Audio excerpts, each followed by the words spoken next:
കള്ളൻ ഒരു പൂച്ചയെപ്പോലെ പതുങ്ങി പതുങ്ങി നടക്കുന്ന സമയത്തിങ്കൽ പോലും അവന്റെ ഉള്ളം, മനസ്സ് താൻ ചെയ്യാൻ പോകുന്ന പ്രവൃത്തിയെക്കുറിച്ചുള്ള രസകരമായ ചിന്തകളാൽ നിറഞ്ഞിരിക്കുകയായിരുന്നു.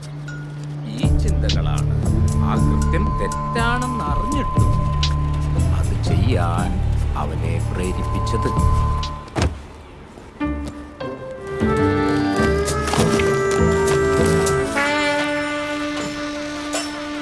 ഇതോ ആകെ സുബർക്കം വേണ്ടേ?